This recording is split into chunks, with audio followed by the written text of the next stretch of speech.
Good viewer, you are watching Xirtus.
So long as I'm in this Oval Office.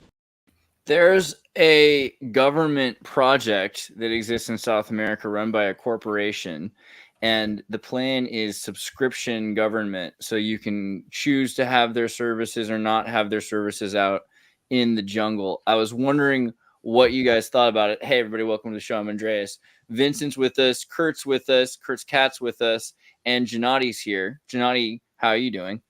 Doing well. Thank you for inviting me again. I always enjoy speaking with you, Andreas. And to your question, I think it's an interesting concept. Of course, I have been involved in the libertarian movement in the past, and there are various flavors and various degrees of libertarianism, but libertarians are united by a belief that government should be done by the consent of the governed. And the differences among them are in terms of what that constitutes. So the most thorough form of consent is if each individual opts in personally to the government in question. And then the only real issues, in my view, are with practicality. So if you have a government over an area that's not territorially contiguous, how does it enforce its claims? If you have one parcel of land here, another parcel of land, perhaps tens or hundreds of kilometers away, how does that government actually fulfill its role that the citizens have delegated to it? That is the role of protecting them from aggression, from other hostile powers, or providing whatever services those individuals who opted in wanted to provide. But it's a very interesting concept, and both I and the Transhumanist Party are generally quite in favor of this kind of jurisdictional experimentation. Vincent, you're in Canada. Do you think that you could have like a subscription model for French government systems and have a subscription model for British or American governments? So you think you could have simultaneous subscription governance in a single state, or would you even need a state at that point? What do you think? Well, I mean, we're kind of already sort of semi-governed. Like we have Chinese police here. Like we have police from China in Canada. So we are sort of governed by what I want to say is, I guess, a globalist approach to policing, because you have the interests of each country that are at stake. And so if you have a Chinese population that has both passports for both countries, then the Chinese government has literally a foot in the door, and a way to like the Chinese citizens are still their interests, even if that's a good point. I mean, you look at parts of Canada where the PRC and corporations through the PRC have gotten 100 or 200-year leases, so they have generational investment in that domain, and they're not necessarily looking to invade. They're trading. So the idea of having some sort of regulations that they're involved. I mean, corporations have to police themselves at a certain level, right? In a way, we subscribe through debt, really. You know, like we're already subscribed, just with debt. Like we owe these countries whatever amount of money, and so they have a certain amount of leg room in what we permit them to do. With you see that as being really different, like because like obviously the values might be as different as someone driving on one side of the road or another. You know, or maybe that's just a metaphor for how different they get. I mean, depends what you mean by different there, but like. Well, I feel like that's a good example. If you drive on one side of the road and someone drives on the other side of the road, it might seem innocuous until someone crashes into each other, right? Right. Well, it comes at a price, of course. You know, like this is a compromise, but at the same time, it's not necessarily that the Chinese have the best interests for the countries that are outside of their main. Like, you know, just look at subscription services that are actually being used, like the services they provide, and then you can see that the way that they use the algorithm is for their own country and against other countries, even if we're all using the same subscription service and we're all in it together in the end, but they still do it. They dumb down the Americans while trying to hype up their own population, you know. Kurt, do you have an analogy considering streaming services and content like in governance, or what do you think about this idea?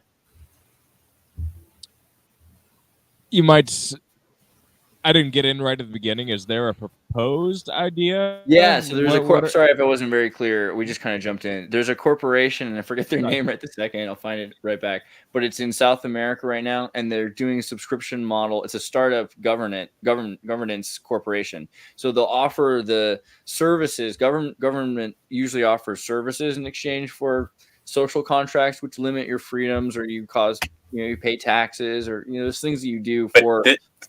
This is corporate governance in the end. Exactly. Right. So company Amazon delivers my packages better than the post office. This is the future of Armored Core, basically. Just total government by corporations. They remove the middleman. Well, okay. So I think a lot of people think corporations are so terrible, but our government's so much better. Or what is the right way to look at that? I mean, because the problem is that corporations are for profit while government are for governance. While like the profit margin is what matters for corporations in the end, and I'm gonna pull up the miracle of Chile for a second. You know, I think the real problem is when they get militarized corporations. Like if you have government, that's one thing, but if you have militarized corporations, then that's another. So if they're providing military service, then they can fight for resources, and then profits is what's going to drive everything. So that's an interesting question is about police force, but do we have an example? We could consider the Las Vegas casinos, right? You've got your BlackRock police force. BlackRock. Right. There are already plenty of corporations that provide private security services, both on their own premises and to subscribers. And this happens in the United States. It happens in other countries, any country where there's a gated community and the residents of that community decide to hire security services because they perceive the existing government police infrastructure to be inadequate. This is especially the case in higher crime countries or higher crime areas. But I think it's important to consider when we look at governance doesn't necessarily have to be done by a government, but you have to look at the functions that are actually being performed and how individuals are treated. So if we have issues with government police engaging in certain tactics, I think we would have issues if private police or security guards were engaged in the same tactics. But you also have to ask, what are the checks on those systems? So if government police abuse their powers, there could be a public outcry, there could be protests, but the courts could also take the side of the police, and this has happened as well. if private security guards abuse their power, it may be possible to fire them. It may be possible to hire a different security service, but it is also possible that some of the security services, some of the corporations behind them may have undue clout and undue political influence within a broader system. I think what we have to fear is a kind of, let's say, alliance between powerful governments and powerful corporations where certain financial interests are privileged over others by the system. And this could very well be happening in a conventional governmental system that has been captured by private corporations. And then what you call a particular institution matters less than who benefits through a system that disproportionately favors a few and doesn't give everybody the same protections, doesn't give everybody the same opportunities to compete. So what do you think is power for a corporation? What's a powerful corporation? And what is power for a state? What's a powerful state? And is it the same kind of power or is it different? I think power in general is the ability to influence outcomes, and that's not necessarily a bad ability to have. The question is, how does power get exercised, and does it get exercised in a way that respects the rights and prerogatives of everybody else? So, for instance, somebody could have soft power, which could be diplomatic influence, it could be persuasive influence, it could be commercial in nature. So to the extent that, for instance, China and Chinese corporations are trading with the rest of the world and selling us their products or helping build infrastructure, that is a kind of power. It's a kind of softer economic power. I don't think that's bad at all. I think soft power can connect people into networks of interactions that make it more difficult for hard power to be used. Now, with hard power, we can have problems. Hard power is the use of physical force. It could be you punching somebody, or it could be the use of weapons, up to and including nuclear weapons. Hard power can also be used to create deterrence.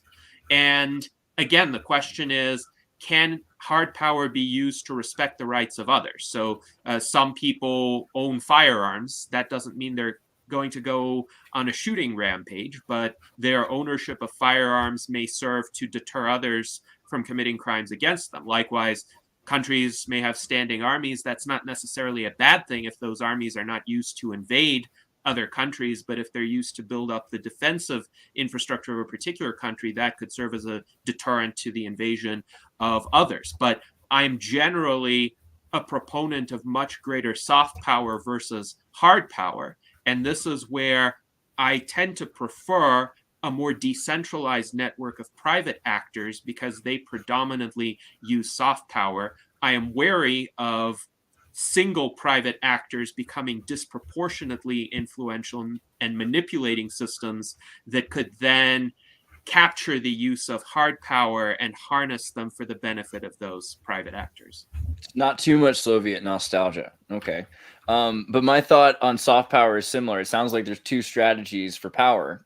There's a hard and a soft power. I think you defined it. And, you know, Weber would have also said a state has the monopoly of violence. I think that's an interesting idea, that a state, what the difference between what a state provides through its power strategy versus a corporation, its soft power strategy, is extreme, right? And this is why it's confusing to people what a state is supposed to provide. I was looking at the Weberian model of bureaucracy, and it talks about the, you know, because Weber's model of the state's interesting, but the idea that an apolitical bureaucracy, hierarchically organized and governed by formal procedures, that exists as your corporate model to marry into your state model, because a state is supposed to provide hard violence, a hard power, and not necessarily something a corporation is supposed to provide. Is that the way, would you look at it like that? Like you wouldn't really want, but again, we have Blackwater. So what do you think about the monopoly of violence for a state? Yes, so both states and corporations have bureaucracies. Sometimes the corporate bureaucracies are larger than the state bureaucracies in practice. And a bureaucracy is essentially an industrial age administrative mechanism for systems that are too complex for people to know one another and to have discernment regarding the particulars of the situation. So in those cases, you really have two options. One option is a kind of decentralized exchange. So think of a market, and some corporations have even tried to create internal markets within them. And the other option is a bureaucracy, which is a rules-based system where you need people to administer the rules. And maybe in the future, you'll have AI administering the rules in perhaps a more impersonal manner, whether or not that's better is a matter of opinion. But in terms of what the bureaucracies do, they essentially implement the directives that are handed down to them by the leadership of the organization. Sometimes they develop their own incentives. If the functionaries in a bureaucracy, for instance, want to keep their positions or want to have a certain experience in performing their work. But if you have any sort of large entity right now, really you have two options. You can have an internal market and you can have emergent decentralized mechanisms, or you have a bureaucracy. What that bureaucracy does, generally speaking, it's better than the direct rule of violence. So if you deal with an entity like the IRS or the DMV, you're generally dealing with bureaucrats who are communicating the rules to you and telling you the procedures to follow. If you follow the procedures, everything is done in a kind of peaceful manner. However, of course, if you overtly flout the requirements, they could go after you with escalating penalties. With a corporation, if you deal with their bureaucracy, again, it depends on what they're trying to do or what you're trying to achieve. Maybe the worst case scenario with a given corporation is you don't get to use their service, you don't get to buy their product, or you don't get the customer support because the bureaucracy is convoluted and difficult to deal with. But when it comes to something like Blackwater, Blackwater is performing a function that usually is reserved for governments. It is the function of hard power. So I would rather be dealing with a government bureaucrat than a private mercenary force, to be honest with you, because with the government bureaucrat, you can reason with them and you can argue in a peaceful way about what rules should apply or not apply to you and why. If you encounter one of the Blackwater mercenaries in the wild and they think that you're a threat, you won't have that kind of recourse typically, and they might have less accountability than a government military unit might. Exile is interesting when you consider like Athenian law versus like the Native American law, because a lot of the Native American law resulted in exile instead of execution. But today, I think it's Article 9 that at least arbitrary exile isn't against the Declaration of Human Rights. So, what do you think about that idea? Also, I mean, if you're in some corporation or person's domain, should you follow the rules? And if you don't, I mean, is exile, do you think that that's a legitimate, a legitimate solution as opposed to execution? Yes, well, I think it's generally preferable if direct physical harm isn't inflicted against a person. Obviously, if they're imminently aggressing against someone, I do think people have the right of self-defense. But if it's a question of, well, what do you do to somebody who doesn't follow the rules of your society? It's better to say, well, we just won't interact with you. We won't extend our services to you. You are back in the state of nature. And that's what this idea of exile was. Now, in the ancient world, this was closer to a death sentence because, say, if you didn't live in a Greek city-state, you could move to another city-state, of course, but the distance between the two would sometimes be very perilous to traverse, and there would be bandits, there would be wild animals, you might not be able to survive. However, in the contemporary world, of course, it's easier to travel, it's easier to move somewhere else. And I generally believe, to the extent that it's possible to respect people's rights to consent or not consent, this should be done. Now, how practical is it? If a government were to say, okay, if you don't agree to follow the laws of this jurisdiction, you may secede with your home, your property, your person, anybody who wishes to join you. Okay, but keep in mind, you're now in the state of nature. We're not going to protect you. So bad things could happen to you and we're not going to respond. So what incentive does that provide for people? I think most people today just wouldn't be able to provide those services for themselves. If they're all of a sudden stateless, essentially, then perhaps any sort of armed brigands could come over, local criminals or international criminals, and do something to them, and they might be overpowered. So I think from a practical perspective, most people are going to want to have the protection of some sort of government-like entity, because I think the alternative is a lot worse. And then we're back to the same dilemmas that the American founders faced. How do we keep those governments accountable? How do we make sure they're not captured or hijacked by interests that would violate our rights? Vincent, what are you thinking? You're flipping that pen like Boris in 007's GoldenEye. Well, I mean, I appreciate everything he said. Like, it's very interesting to listen to. But you know, I figured that there's a problem with the balancing of corporations and government in our civilization. But you know, eventually it'll be one or the other. You know, like the balance between the two, one will overtake the other, and that'll be, you know, it might be communism, but in the end, it is about how the power is used. You know, like in Canada, we have someone who's been exiled from France. He's a cult leader, Raël. That guy was exiled from France, and he lives in Quebec now. But before, the boundaries were less strict. Now, if you want to go and move to another country, you have to go through bureaucracy that is extremely complex. Versus before, it was just like, hey, I'm in this kingdom, you know, and so the processes of exile are way different. Now it's more like cultural exile that rules our civilization, where you become exiled from certain tribes, excommunicated from religions, excommunicated from ideological tribes. Like if you're not leftist enough, then you get rejected, so on and so forth. You know, so it is soft. It's like, I recall Trudeau was talking about how he admired China's soft dictatorship, and he sort of is emulating that soft dictatorship in a lot of ways. He's proposing ways to limit freedom of speech as a way to stifle hatred. But the problem is that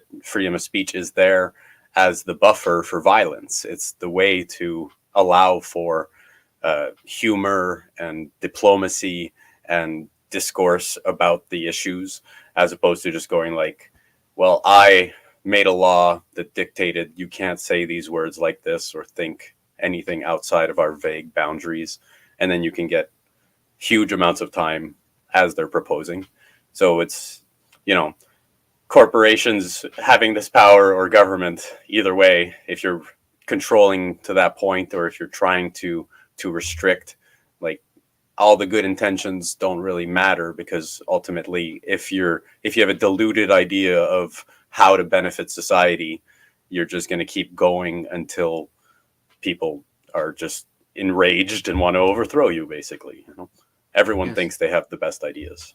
Well, ideas do matter, and I do think it's important to have peaceful ways of resolving ideological differences. Hence, I am a proponent of complete free speech. Of course, I don't consider, say, incitement to violence to be free speech. Like if you gather together a mob and say, let's attack this particular location, and you actively coordinate it, that's not free speech. That's planning an attack.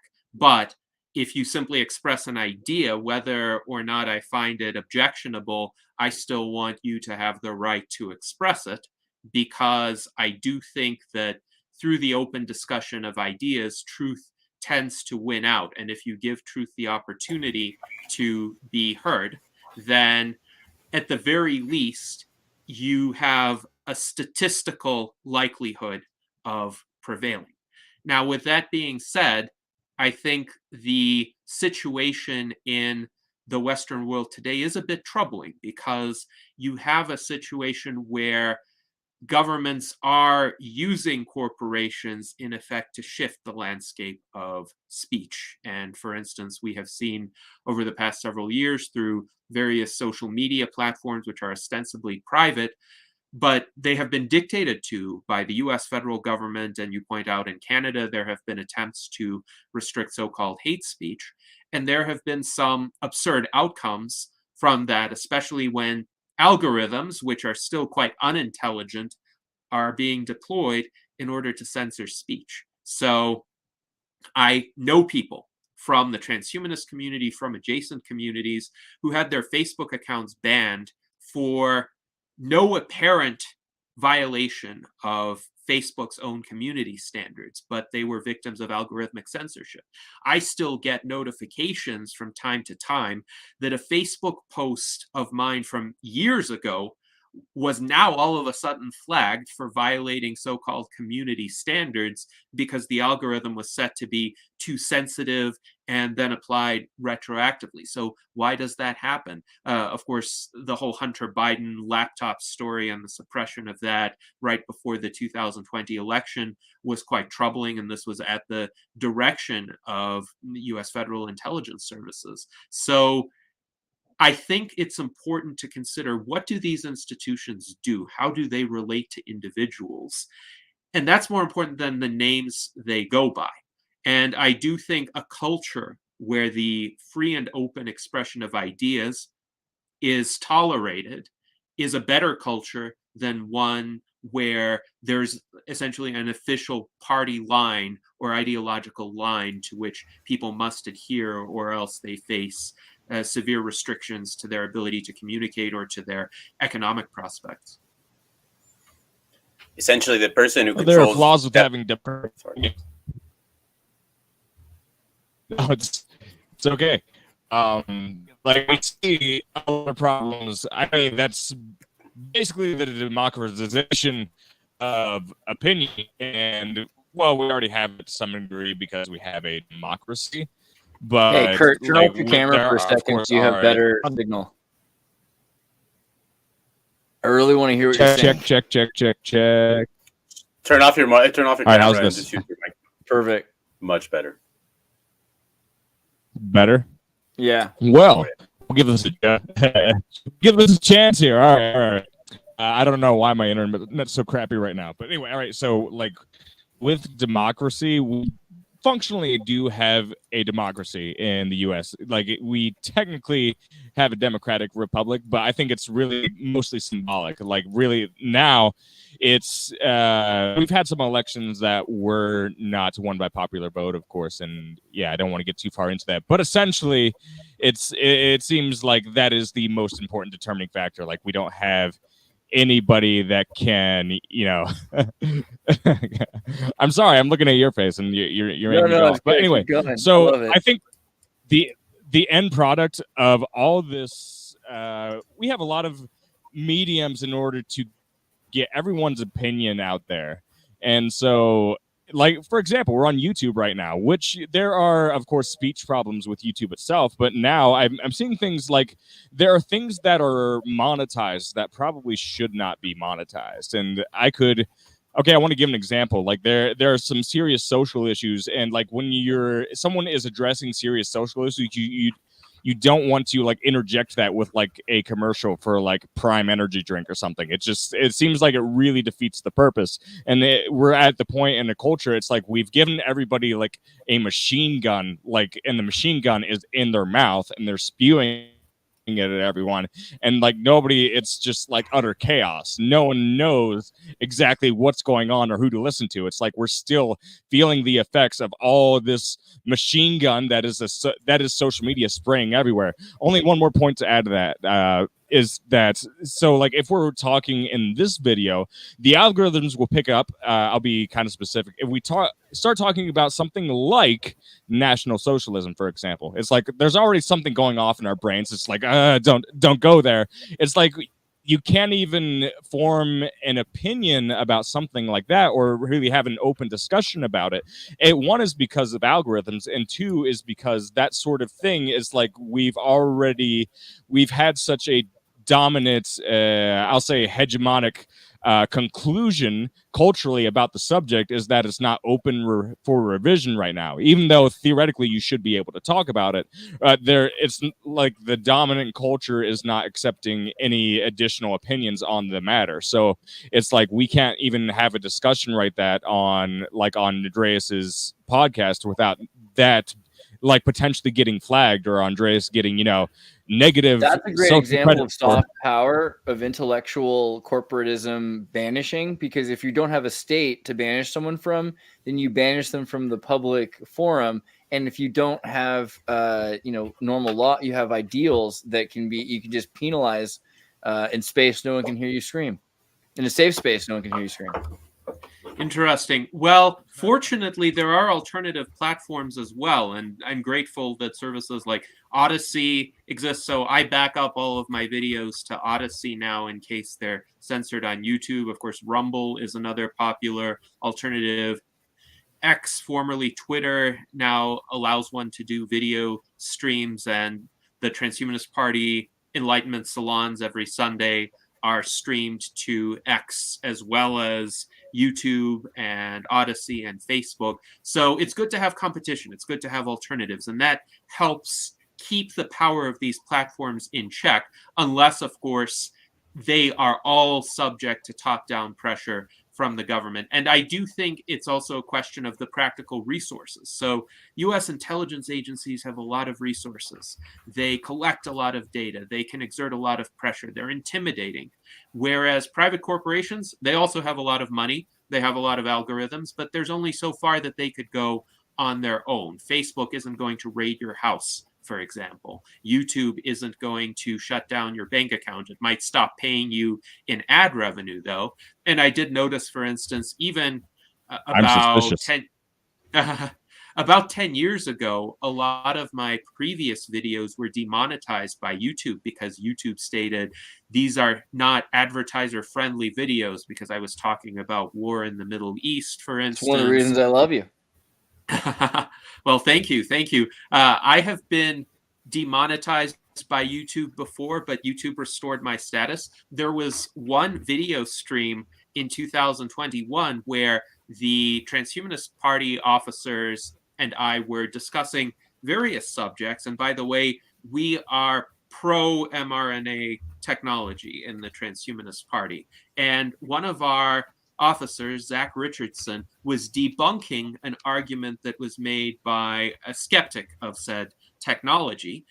And he was showing a chart that the skeptics had put forth, and he was essentially pointing out the errors in that chart and the reasoning behind those errors. And YouTube took down the video, I think, because certain words were mentioned too often in the conversation, and perhaps because that image was used. And when I appealed the takedown, my appeal was rejected almost instantaneously. I suspect that no human being actually looked at my appeal, and this was all done by an automated system. So YouTube has softened in recent months, over the past year or so, I would say, and I was able to take essentially their version of sensitivity training in order to hopefully have the warning from my account lifted after nearly 3 years. But in the course of taking that training about what YouTube considers to be prohibited content, I was quite surprised that this doesn't just go to the subjects related to the big public health emergency that our world has faced. It also relates, for instance, to abortion. And there are certain things one cannot say on the subject of abortion without running afoul of YouTube's guidelines, which I think goes way too far. Hopefully, my expression of this opinion will be acceptable for YouTube. I just don't think that this is a subject where there is an established factual truth. It's a matter of what individuals' outlooks are, what individuals' political persuasions are, and I think people should be free to voice those. I totally saw Kurt almost pick up that microphone, so now I'm going to make him speak. What were you going to say, Kurt? No. None of my thoughts jumped around a little bit. So, but there's so much we could pick apart about this whole discussion. It's hard to choose any one thing, I guess. But all right, I'm gonna try. I promise.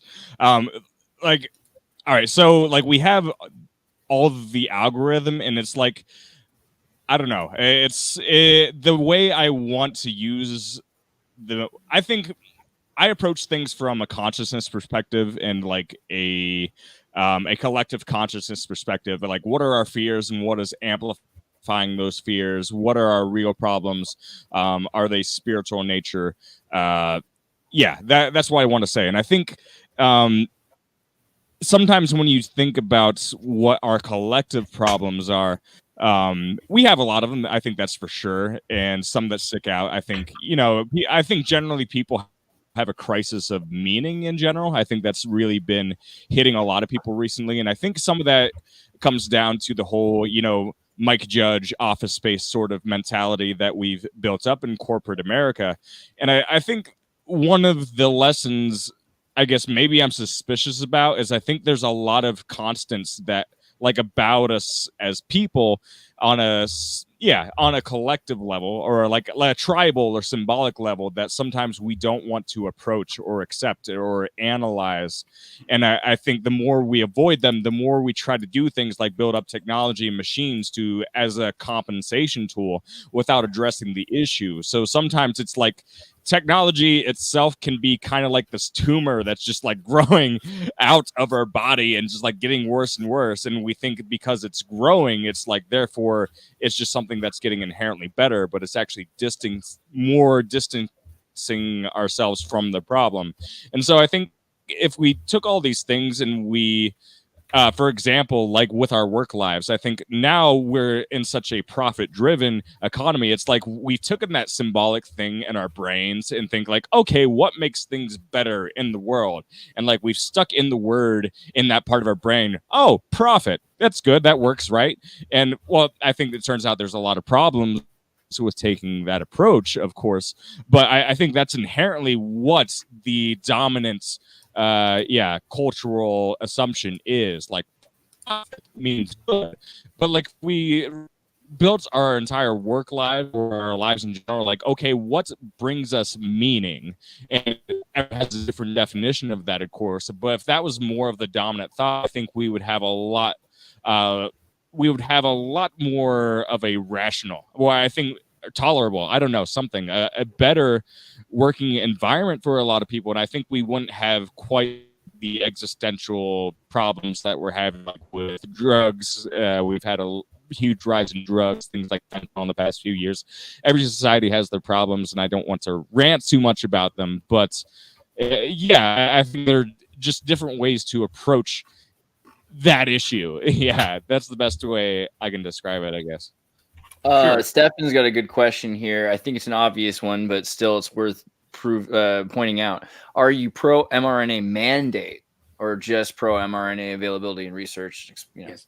I'm definitely just pro availability. I think people should have the choice to apply this technology to themselves or not, because first of all, you see in situations where any sort of medical technology or procedure is mandated, that tends to have a backfire effect. This is a concept called reactance in psychology, where people, if something is forced upon them, even if they might have been receptive otherwise, they tend to react against it because they feel like their autonomy is being infringed upon. So I think attempts to mandate this technology have been detrimental, and they've politicized the issue.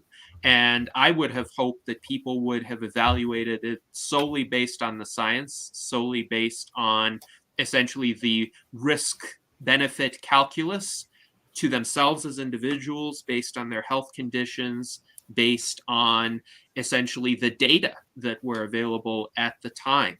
And in my view, the risks of that illness that this technology was intended to avoid were actually immense. And I myself had long COVID for a year. I overcame it through essentially a graded exercise regimen. but I never want to get that infection again. And so I have had this technology applied to me 5 times, and I've never had adverse side effects from it. I have had adverse side effects from the illness itself. But I think people have the right to, one, make that decision for themselves, and two, to essentially consider their own unique situations, because some people might have different circumstances. So my hope would have been that the right-left political divide didn't get into the public health space, because it's toxic in any spaces where it infiltrates, but particularly in the realm of public health, where we need objective, factual, scientific kinds of decision making. Both the right and the left are highly toxic, highly toxic. Now, in terms of what you said, Kurt, I agree that there's a crisis of meaning within Western civilization. In fact, it has existed since at least World War I, so for at least 110 years. And postmodernism has been a contributing influence to this crisis of meaning, because it deconstructed prior systems of meaning without replacing them with anything better. Now, prior systems of meaning, you could say, were flawed. I'm an atheist, so I clearly don't adhere to traditional religious systems of meaning. I am a skeptic of many forms of government, and certainly of government as it's done today. I see many flaws in that. However, I do think the key questions that those traditional systems of meaning address, just as the key needs that governments were created to address, are very real, and they need to be addressed. And if you don't address them, if you just deconstruct without building something in the place of what you deconstructed, you get chaos, you get aimlessness and despair on an individual level, and you get mass societal breakdown on a broader level. So what is the alternative?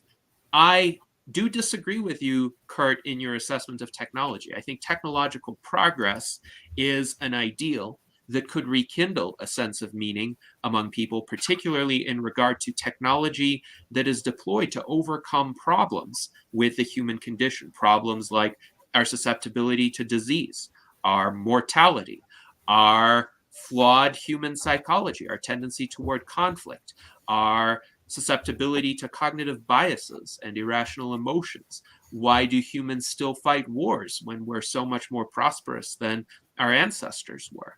I think all of these problems can be overcome, and it can be tremendously motivating for people to believe that there are paths to enable us to overcome them. So I think transhumanism, which is essentially the philosophy that states that we can overcome all of these problems through the judicious application of science and technology, will be the next paradigm of meaning for our civilization if we can just muddle through the current time of troubles that we're living in. And that doesn't mean that technology can be used just in any way whatsoever. I do think there are some detrimental technologies like nuclear weapons, for instance, or the backscatter X-ray machines that were used by the TSA that were very revealing at airports. However, technology on the whole, if guided by reason, if guided by concern for the well-being of humans and other sentient entities, can be a force for good. And that's what transhumanism is all about. Transhumanism. Well, I mean, I would love a lot of metal dendrites coming out of my fingers and be like, yeah, that'd be awesome, in my opinion. The thing about rationality is, like, rationality, I mean, it's cool and it's involved in philosophy. I just don't think it's like there was a major flaw with the Stoics for a reason. It's like, because the Stoics, it's like they focused way too much on just like one aspect of the human experience. It's like, I think if you're trying to ask people to be rational, and that includes me, like I think I'm just convinced at this point that if I would try to convince myself like, oh, I can be totally rational at this point, it's like I'm ignoring parts of the me that is a mammal. Like at the end of the day, we are all mammals, and I think if you apply the perfectly rational approach to that, like, okay, how do we behave if we are mammals? So we've had so many years of technological growth, and you would think, by now we would just have a machine that would make everyone healthy.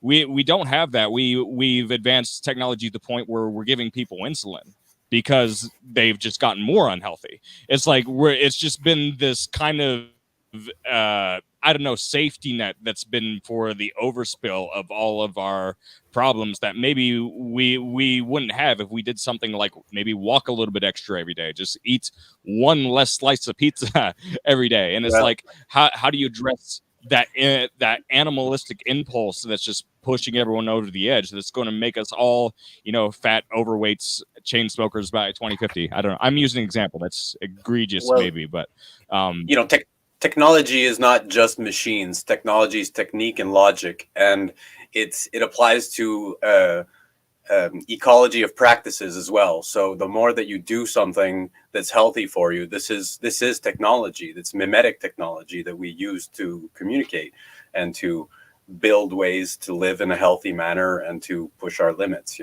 I think that there is an element of transhumanism that is missing, and it is in the application of, I guess, psychic technology or mimetic technology, like I'm discussing, I guess, as well as psychedelics. Sorry, I can keep going. I didn't mean to interrupt. As well as psychedelics, where we need to expand human consciousness generally and actually try to understand our symbiotic nature with nature itself, as opposed to separating ourselves and being like, we need to be machines, because it's all from nature just as we are. And I think that element needs to be part of, I guess, the technological growth of humanity, as opposed to, like, people have a fear of technology because they go, oh, it's, industry and destroying the environment and all these sort of like nightmares that they project in their head. But ultimately we could have, symbiotic technology that works in conjunction with nature as well as the rest of the universe, as opposed to just trying to dominate or to assert ourselves. It's like, sorry, go on if you have something to say.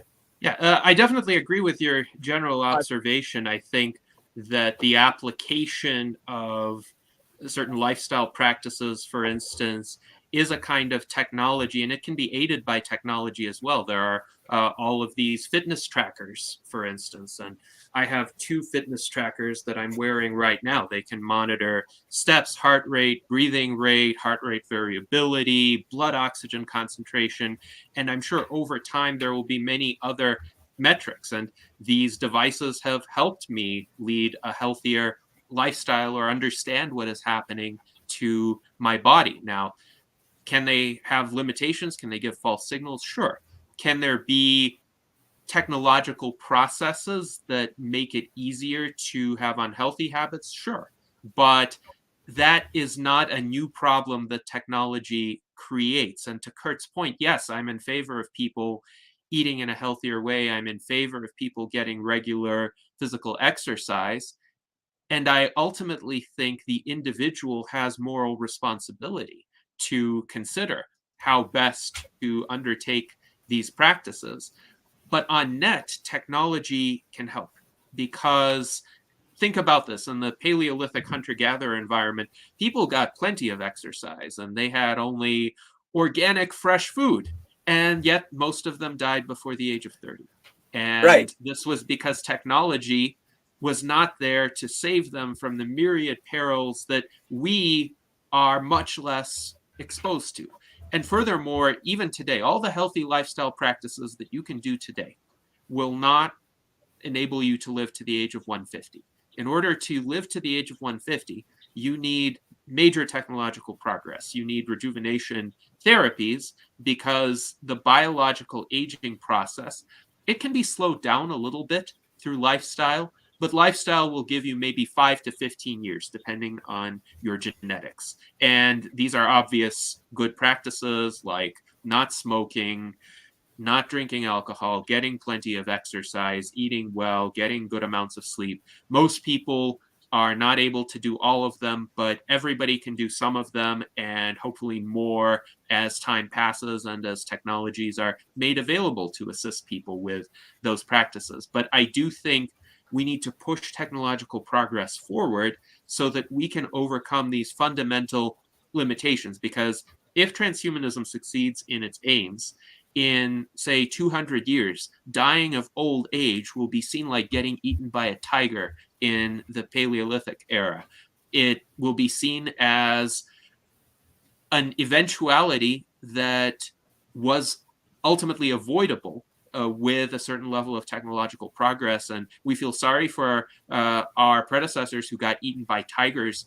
In the future, people will be sorry for those who die of aging during our current era.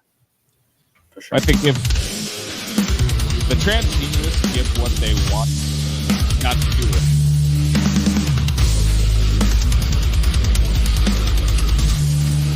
Brilliant. Due diligence, Travis, $5 for the Box Saga. Thank you, Travis. There's no problem with monetization. Great choice of song.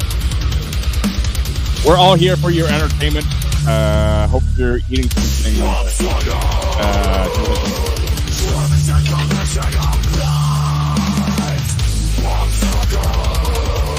What is this? What is the band? I made this song. You made this song? Oh, it's AI? Yeah.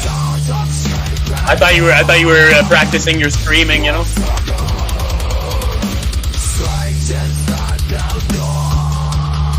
We do a thing where you pay To play the whole $5 and you get song? to hear Bach Saga. That's a song about Eeyore Bach, who, anyway, doesn't matter.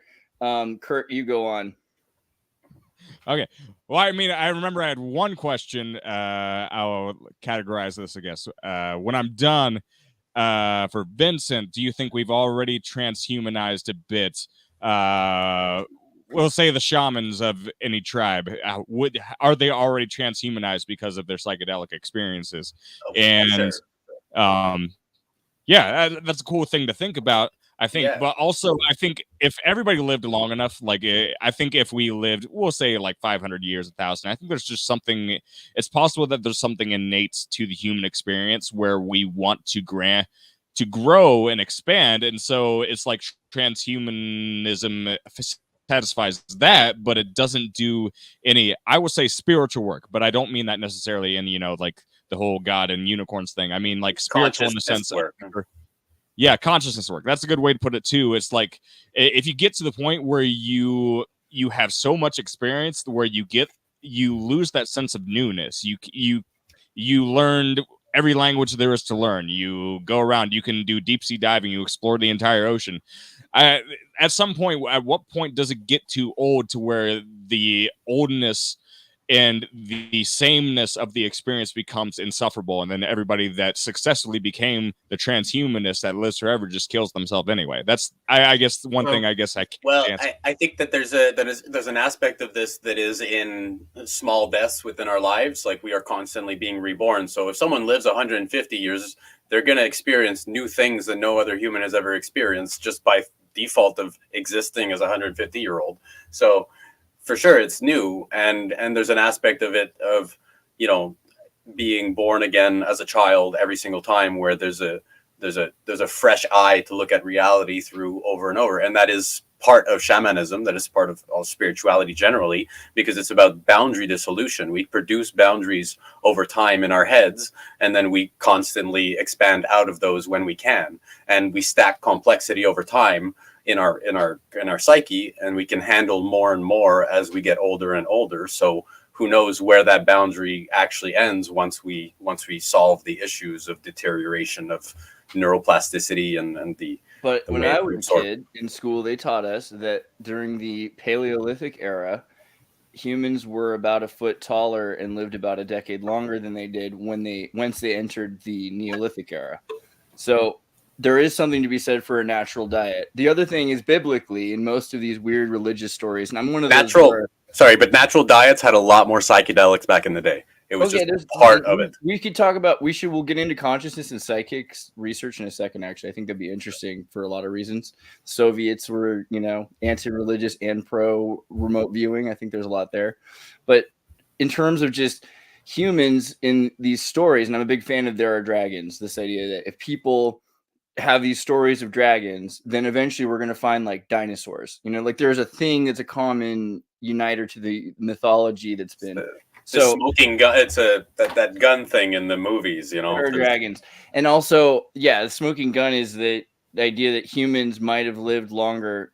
All of these stories are of humans living for centuries until a certain point where they're stopped from living for centuries. Something happens to them, like a flood, and it's right after the flood that Noah's kids are told they're not allowed to live for centuries anymore, basically. And there's a similar thing in the Epic of Gilgamesh. And there's in the Veda too, and Peruvians, I found out had it, like the Quechua have a story about this also, of humans who used to live a lot longer and be giants, basically.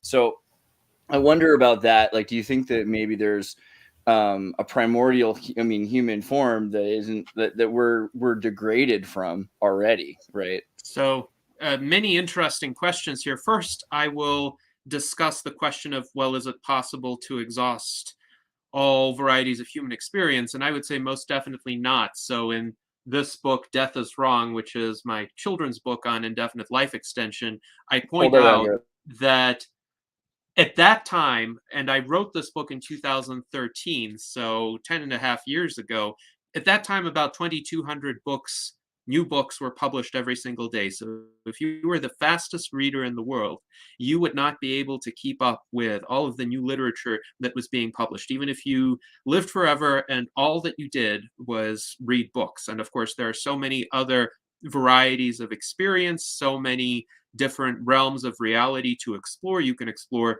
physical space. With enough technological advancement, you could fly to different worlds, and it would take hundreds of years to travel to some of those worlds. Or you could, of course, explore what people would call inner space, and there are different ways of doing that. My preferred modality would be through virtual reality or computer games, some sort of simulation where one can very readily go back to the base reality afterwards. So personally, I wouldn't do psychedelics because there's a certain loss of control that's involved in the course of that chemically mediated experience. But we have computer That's screens, what you need. we have we have fully immersive virtual reality that's becoming available. So with those kinds of experiences, you can explore another world, and it could be a variety of worlds that you wouldn't otherwise have the ability to venture into. And human creativity is boundless. So new kinds of experiences will be developed. And again, whichever way you want to develop yourself, the longer you live, the more opportunities you will have to do that. So I don't think a person who has an interest in living will ever run out of ways to exercise that interest. Now, the point you made about neuroplasticity, Vincent, is very important, because I think one reason why people become tired or bored with life is because their mental flexibility, their mental acuity tend to decline with age. They become set in their ways, but that's not an outcome of living a long time necessarily. It's an outcome of the brain becoming less responsive to new inputs, because even by the time one has reached my age, so in the Paleolithic era, I would either be a distinguished tribal elder or dead, because I have already outlived my Paleolithic life expectancy. You give off tribal elder vibes. Well, Already, thank you. yeah. Thank you. I appreciate that. But essentially, I would be the wise tribal elder who would be saying people, well, back when I was a young man, I learned all of these experiences, and they helped me to survive to the distinguished old age that I am right now.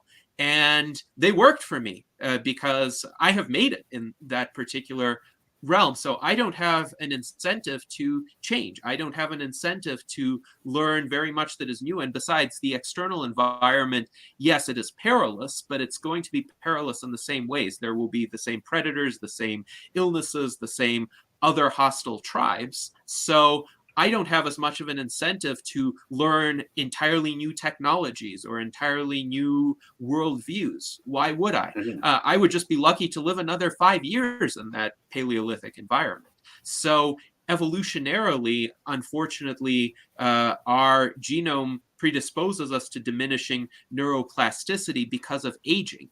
But if we can overcome aging, if we can restore the same kind of amazing mental flexibility that we had as children, keep in mind, children learn to speak. They learn to understand the world in concepts. They're not born with that. Right. And within the first 2 years of their lives, it's been said they learn about the equivalent of what it takes to complete a PhD dissertation. So For sure. if human brains are capable of that, if we restore that capability, what will our experience of life be? I think that would be quite amazing. Well, Terence McKenna, if I recall, might have been quoting someone else, but he was saying that in the future, computers will be a lot more like drugs, and drugs will be a lot more like computers, and so there might be a pharmacological way to resolve this issue with neuroplasticity, which is the function of psychedelics in a lot of ways, because it does help with neuroplasticity.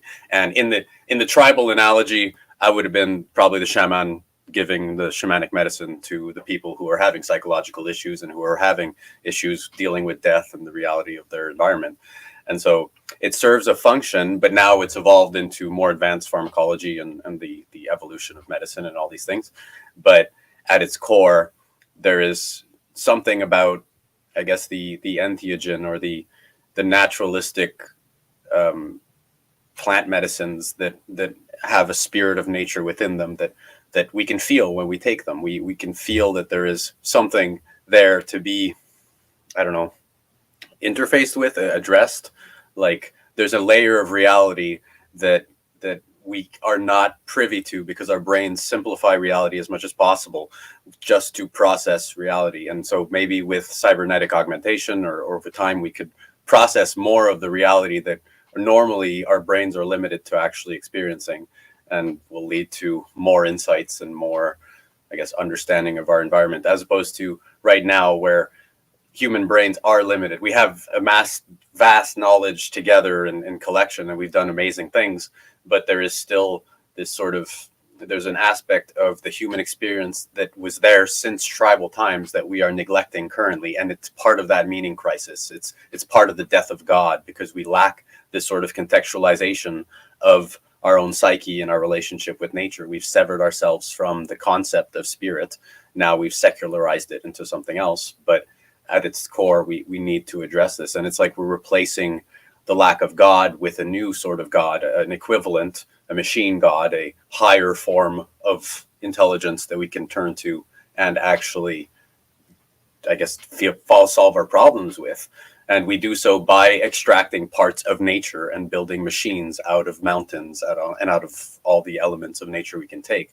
So I think it's all connected personally, but that might be my romantic shamanic side that sees that there's something with nature that we really do need to address. That's another point. So like, again, with the Soviet cosmism or Russian cosmism that went Soviet style, there's a period of history where the Russians were like, we're not religious, but at the same time, there's something out there, something exists that's connecting us. We're made out of energy, masses made out of energy. Like, we're doing all this science. It seems like there's quantum entanglement. Let's put a bunch of money into that. And the CIA is doing the Stargate project, and everyone's working in different fields to try to find out if there is some. And it sounds like they did a lot of successful remote viewing, like seeing things and going to places based on. But do you believe in any of that, or what do you think of all of that idea of quantum entanglement and remote viewing? So I'm sympathetic to cosmism because it was a precursor to transhumanism, and it certainly catalyzed a lot of technological innovation, including in the Soviet Union. And to a great extent, despite all of the problems with that society, there was a certain strain of sympathy to technological progress that enabled me to get some beneficial influences early on in life. In the weirdest way, the Soviet Union was 400 years ahead of where we are now. It's sad. It's the saddest thing. It's like when you think that Star Wars Episode 1 is a better Star Wars than the newest Star Wars. But yeah, now we look back. Indeed. And I think there should be a more concerted effort to salvage the good parts of that society, because I think right now in the West, people reject it for obvious reasons. The quality of life was not very good there for ordinary people. And there are problems with command and control economies that I think are also widely recognized. But this cosmist strain, I think, is quite a beneficial one, in part because it can provide a sense of meaning and purpose for people. And of course, it can improve people's lives. What the Soviet Union did in terms of its space program and what it did in terms of its idealism with regard to progress in biology are both admirable. So, child, I read from a 1960s era physiology textbook, because there were a lot of old books passed down to me, that old age is a disease. And this book described a lot of the early experiments with life extension or trying to keep animals alive or animal hearts alive, for example. And it was remarkable to me because it did, at a very early age, show me that aging is not inevitable. It's a problem.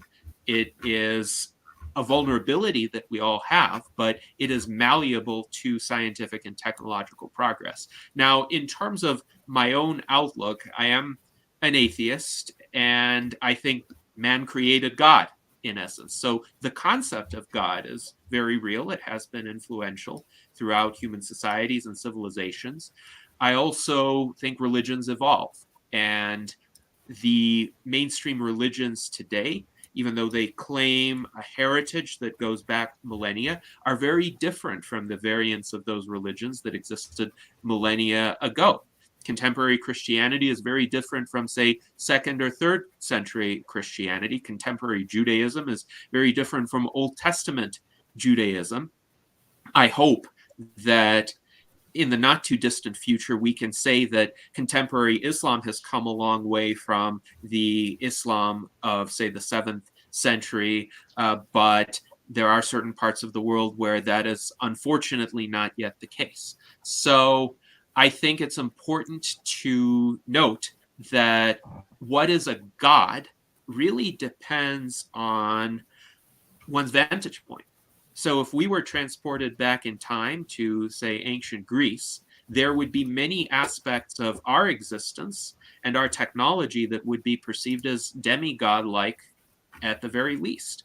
We can communicate remotely over vast distances, over greater distances than the ancients even believed to exist. And we have knowledge at our fingertips that would have definitely been godlike in their view. We have ways of, for instance, curing diseases that they had to pray to their gods in order to accomplish. And also there's a kind of modern... Have you heard of astral projection? What do you say? Astral projection? Is that what you meant? Yeah, so I think... Yeah. All right. I'm not, let's say, well-versed in it. I am a scientific materialist, so I can't say that I believe in it. Now, could expand on scientific materialism versus, this idea maybe of, I don't know, what's the alternative? Because this is still science, it's still material, but this is the idea that you're aware of things happening in another place, maybe because of heightened senses, maybe because you're made up of strings, quantum strings or something, maybe like the vibrations, your resonance and other resonance. I mean, there could be any number of scientific explanations for why it's happening, but right. Why is it your grandmother's intuitive, Right. So the question is there a plausible chain of material causation that could demonstrate with a great degree of confidence that something like that could happen? Are there phenomena at a quantum level, like quantum entanglement, that are strange from our macro scale experience? Sure, but they're phenomena that pertain to individual particles as they have been observed experimentally. Can they be extrapolated onto the macro scale? And this is where I have some doubts. Now, if a plausible chain of macro scale causation is demonstrated, I would be open to considering that. But as is often said, extraordinary claims require extraordinary evidence. Technologically, could such an outcome come about? I think it could. So there have been experiments, for instance, with essentially telekinesis, where one person on one continent would, say, move their hand, and then another person on another continent could sense that essentially through a brain-computer interface that's linked to the internet. So there, a plausible chain of causation exists, but it's mediated by technologies that are currently under development. And I think it's quite possible in, say, a century that we will be doing what is in effect telepathy or telekinesis just through the aid of more advanced versions of this technology. I just don't think we have that inherent to our biology. I don't see anything in our biology that would make that possible. But Arthur C. Clarke did say any sufficiently advanced technology is indistinguishable from magic. And a lot of things we do today would seem magical to the ancients. I will also say there's a mock religion called Googleism, which essentially claims that Google is God. Now, I don't believe that, but they do say, well, Google, if you ask Google a question, Google will actually answer your question, and Google will give you access to all sorts of opportunities and goods and services. And if you pray for those things to God, any traditional God, well, you may or may not get them, but it's not reliable at all. Whereas with Google, you're likely to get it if you approach Google the right way. So is Google God? I think that religion is a form of technology, and using religion, you can forge people's consciousness. And so I guess the idea is that there may be psychic technology that through our own consciousness, we can actually develop, and who knows the boundaries of that. It's hard to actually draw that line because we have certain preconceptions of how consciousness works based on our own personal experience of consciousness, but we can't actually put ourselves in someone else's consciousness to experience what they experience. So we automatically simplify whatever we hear to accommodate our own experience. Right. Like think about birds, right? So people knew birds were flying and following north, and they imagined it had to be something crazy. And eventually it turned out to be like a bone. Turns out that they have magnetic fucking. They can actually tell. They can actually sense magnetic poles. Yeah, and but we kind of assume that with birds. We don't do that with humans. We assume that with birds. But we might have had that and just lost it, or don't acknowledge that we're doing things to ignore all sorts of natural. I mean, we have things to let us know when the sunlight is coming. There's some people that say they can sense the weather is changing. I feel like that might be. It borders on I guess the question of magic as a form of technology, where we can use language to literally craft how people approach reality, and whoever controls language ends off controlling how people actually experience reality. It becomes the operating system through which we process our information.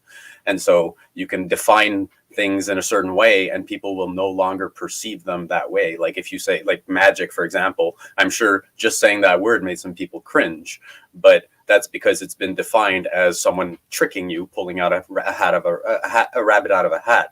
But like, let's say he was talking about the microcosm and the macrocosm, and the idea being that the macro is contained within the micro, so you can see a projection as above, so below, and it's part of divination in a way. It's going like we can observe a smaller version of everything in everything else. So if I look at this cup of tea and I see the tea leaves, I can actually read the macro within the micro. I don't know if it works, but that's the proposed idea within mysticism. And it's like, okay, if it's possible, even if it's remotely possible, I think it should be explored, and we should at least entertain these ideas seriously, not so much to the point of being like, this is theory or doctrine or truth or fact or anything, but at least we need to look back at the old technologies that we were using and take them more seriously than just being like they were just stories to control people, or they were just delusional people, because there's a lot of things that we catch up to that our ancestors knew. We regain the wisdoms that we lost as we learn from our old civilizations. And it might end up being in a genomic level, Who knows? Well, I think there could definitely be abilities that are amplified by technology I don't see enough evidence in history to suggest that ancient humans had some extraordinary powers that we have somehow lost.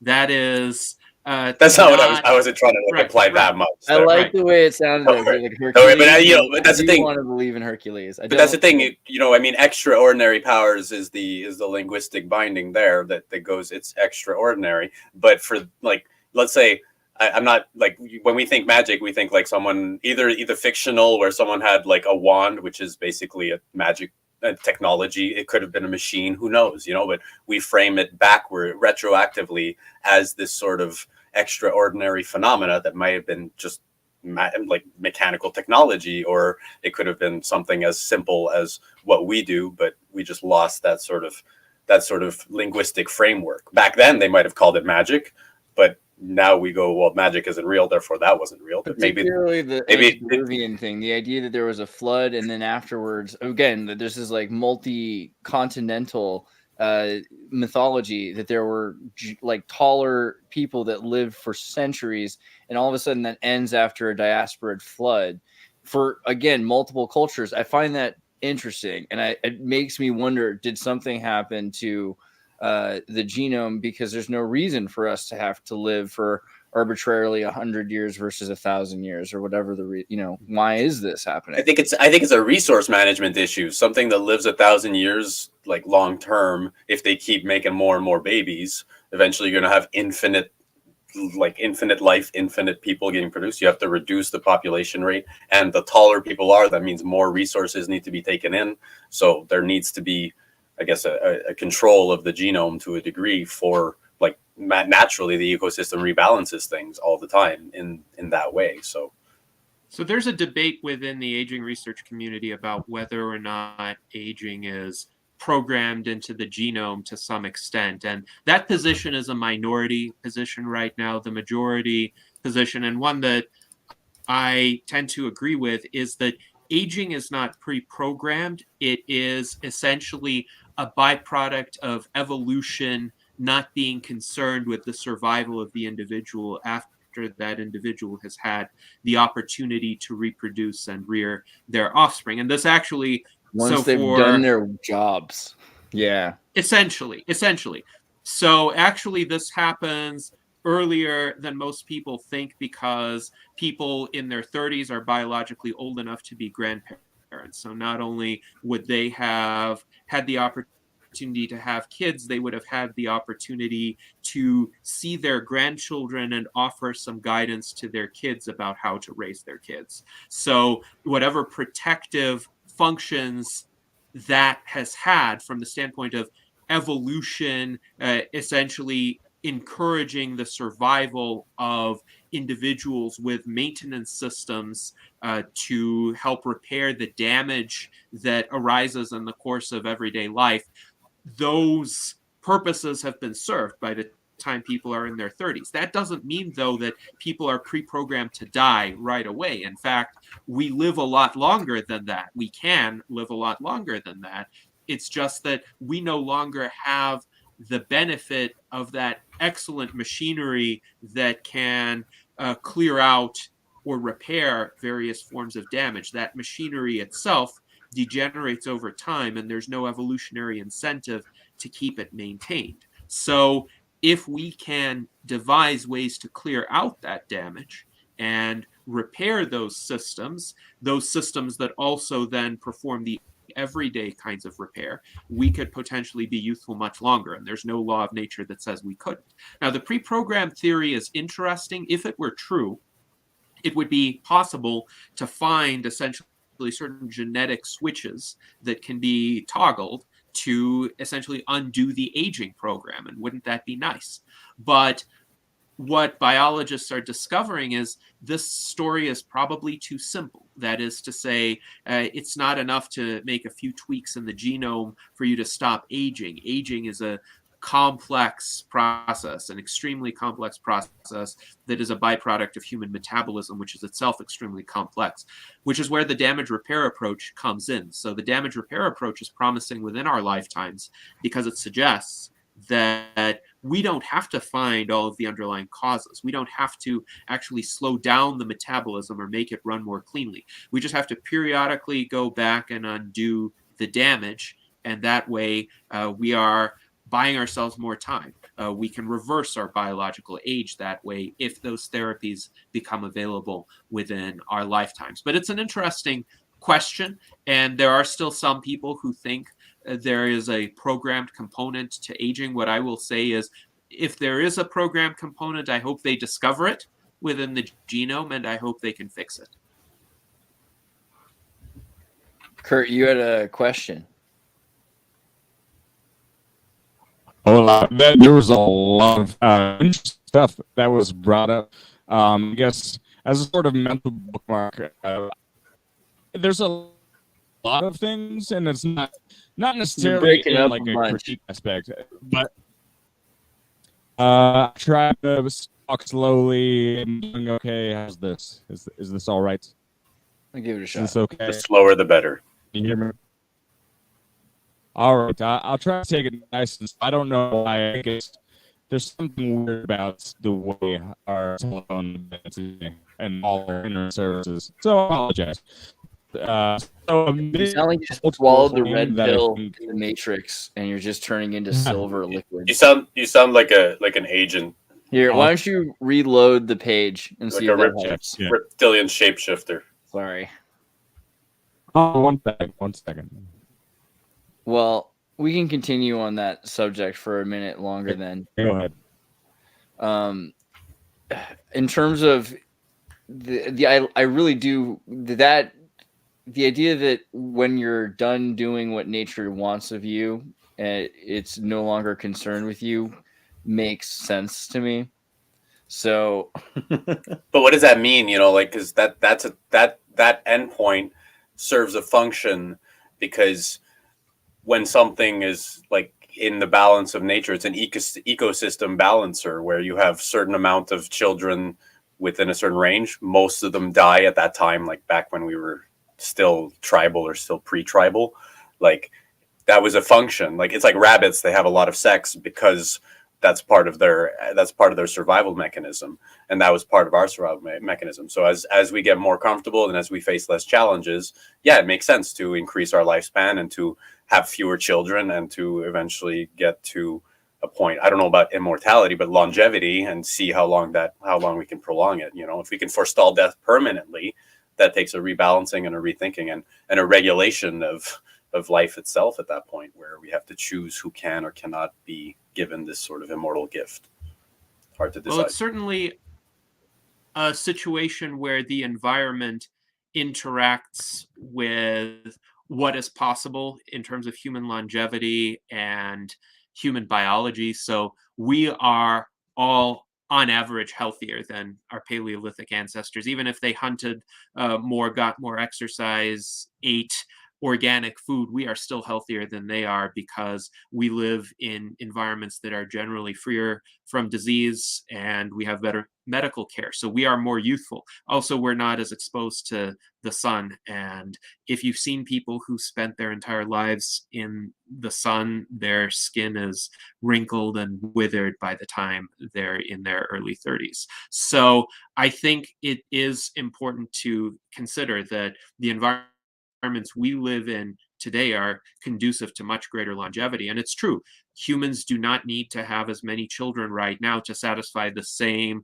kinds of objectives. So even in the pre-industrial societies, people would tend to have a lot of children because young children could still provide help on the farm. This was not labor that required extensive education to perform. So they were on net economic assets. Whereas right now, most of the remunerative tasks in our society require extensive education, and children become net expenses by a significant amount. So the people who can afford to have children are people who are already fairly established financially in their lives. And as a result, people have fewer children. And that is a dynamic we have observed throughout the world with progress in industrialization and technology. That is why, by the way, overpopulation fears are not justified. If we don't have radical life extension, human population will peak around the middle of the century and then start gradually declining. I hope we do have radical life extension because it's actually beneficial to have more people around. It's beneficial to have more minds who can be creative, who can solve problems, and a small proportion of those minds are going to be the extraordinarily talented or ingenious people who can take our civilization to the next level. So I think it is important to consider what you said with regard to the environment creating different incentives. Again, on net, I think it's a better future where we as individuals live dramatically longer, and where people who do have children put more time, more investment into their individual children to give them more opportunities, to give them a higher quality of life. Kurt, you had questions. You want to try? Sure. Is this better now? Can you hear me? Am I doing? For now. Great. Awesome. Turn off the camera. Okay, just double checking. Okay, I'm going to turn off my camera. Okay, now hopefully this will be perfection for all of you. All right. Now down to brass tacks. One cultural assumption we make, and it's all over every first edition liberal arts textbooks and you get in your 101 classes, is that outstanding claims require outstanding evidence. Well, there's two things to unpack that I don't think as a culture we've really unpacked. One is outstanding. Outstanding is a totally subjective concept. That is not a rational concept at all. It's like what is outstanding is going to be different based on each person. That's not to say that it's not a useful claim, but it's kind of this thing that we've all assumed. And it's also a little bit biased towards the materialistic. And there's always been a weakness within the scientific community because, again, it does tend to approach things from a materialistic standpoint, but it's always been that lens that has never been able to quite overlap with philosophy. And it's like we're tempted to think philosophy is totally useless, and I think there is, like, if you pay attention to media, it's like people are almost like trained to make fun of philosophy majors. Like, how are you going to get a job? When in reality, maybe as a culture, like, we should be like making sure they have jobs, because we need people doing philosophy and doing very serious philosophy. So it's like with that assumption, I think there's a lot that warps what we consider evidence to be in claims. But I think so much has come with the implication of like, well, it has to be evidence that just appeases the scientific community specifically. Or like the university system, which really now all of it is so much tied to so many universities. They essentially do the studies that will give them funding to keep functioning. It's really about satisfying what evidence keeps giving you more funding for the things that you already believe. So I think there's this like religious cultist bias in the educational community as well. See this as a graduate as well, but it's worth acknowledging without necessarily trying to antagonize it. And only one other point is like when we think about God and collective consciousness. Let's say, for example, we mentioned Egypt. If all of us went to bed tonight and all of us just had a dream of the god Horus, does that make the god Horus real? It's like there's an aspect of consciousness that is disprovable, but also worth considering, even though it cannot. Well, yeah, it cannot be disproven. It's like we are projecting our own consciousness right now, but what percentage of our consciousness are we in control of, and how much I don't think. There's parts of my subconscious that I cannot project right now. There's that part of you that's going, did I turn the stove off in the back of my brain? And that part of you might be talking to the other part of you that's thinking like, oh, maybe I should work out a little bit more. Those are really simple examples, but that might be what all of this, early religion was. It was just an attempt to grab on what the commonalities of that subjective collective consciousness was. And so it's like if we approach God and spirituality from those aspects, I think it becomes a lot more digestible for the culture we've grown up in. And like we mentioned a lot about capitalism and the way that it's indoctrinated all of us in certain ways. So I think people worship, a lot of Christians worship worship capitalism more than they worship Jesus nowadays. And I think that has also distorted how we've grown up to think about religion as well.